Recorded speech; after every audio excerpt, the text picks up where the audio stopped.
Welcome to the Strategic Mind tutorial. In this operation, you will learn how to deploy and move your troops, attack the enemy, and be victorious. If you're new to this genre and have not played many turn-based wargames, we advise you to complete all the tutorial operations.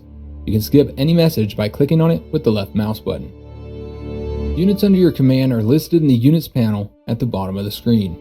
To the left you can find the mini-map, which will help you to quickly get your bearings in battle.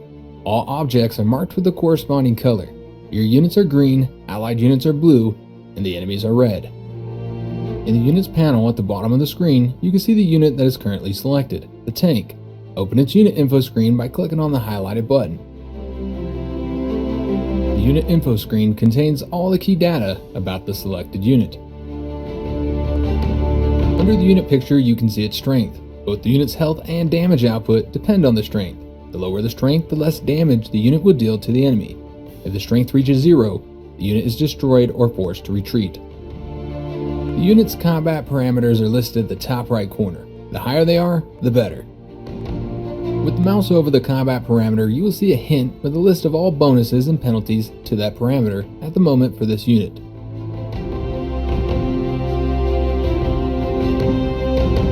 Now click on the highlighted parameter. This is more detailed information on how this parameter works. Now close the tab.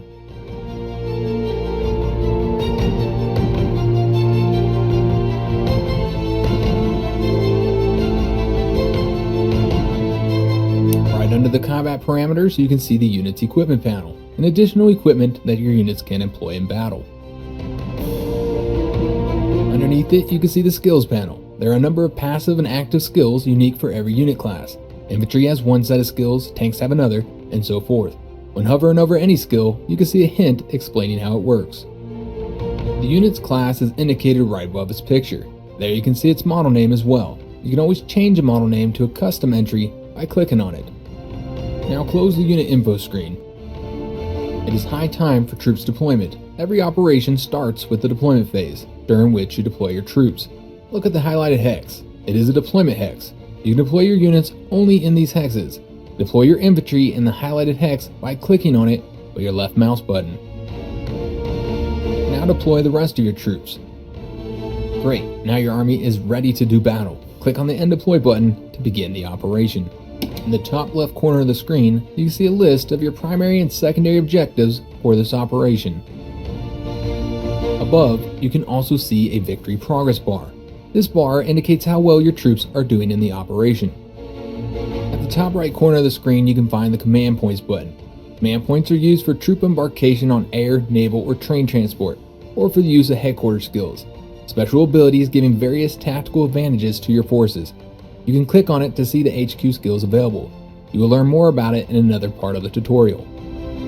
To the left, you can find the Prestige button. Prestige is a resource you use to acquire more troops and equipment for them. Select the tank by clicking on it with your left mouse button. To the right in the Unit Actions panel, you can see the Embarkation and Headquarters skills buttons.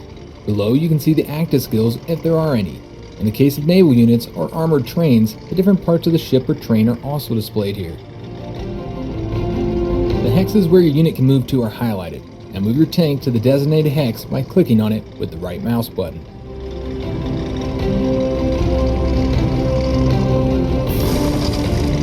Usually, units can move and attack only once per turn. However, there are a number of exceptions to this rule, which will be presented at the later stages of the tutorial. Units can attack either before or after their movement. Select the infantry unit. As you can see, the infantry has fewer movement points than the tanks. To solve this problem, infantry can be equipped with a truck or armored vehicle. More about it in tutorial part 4, Movement and Transportation. For now, order your infantry to move into the designated hex.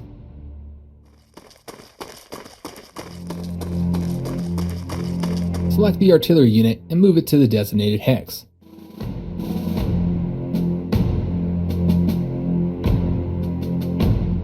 Your troops have moved to an advantageous position and are ready to storm the city on your next turn. Now, your tank can already start firing at the enemy troops.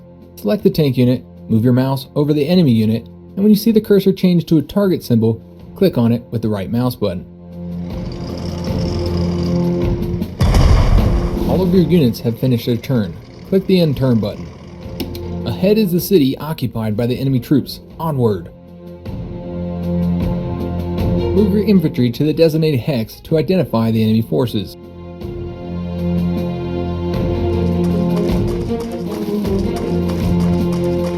Select the artillery to make a preliminary bombardment of the enemy positions. Select the infantry unit again and attack the enemy in close combat. Select the tank and finish off the enemy unit.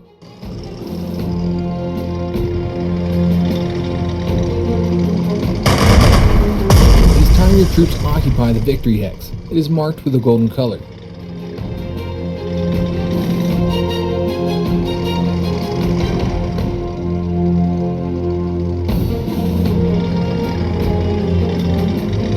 Congratulations! You have successfully finished the operation.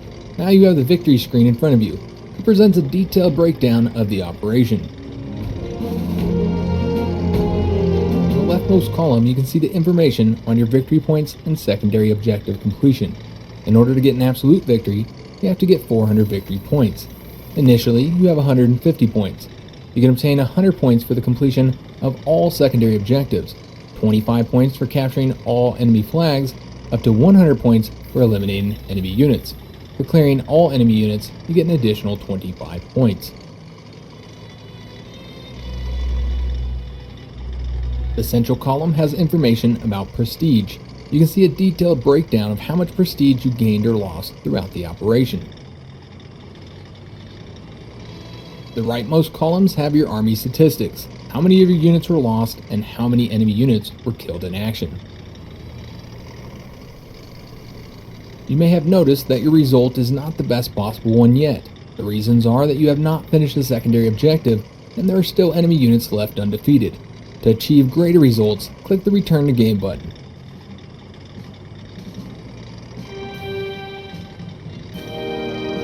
So, you are back in action. You have a couple more turns left to deal with these issues. As all of your troops have already finished their turn, you have to click the End Turn button. Select the artillery and attack the enemy. Now proceed in a similar manner with your infantry and tank. Enemy units are defeated. Capture the hex where the enemy headquarters were located to complete the secondary objective. Brilliant. Click on the victory progress bar and as you can see, you got the best result possible, 400 points. Click on the finish operation button to exit to the tutorial menu.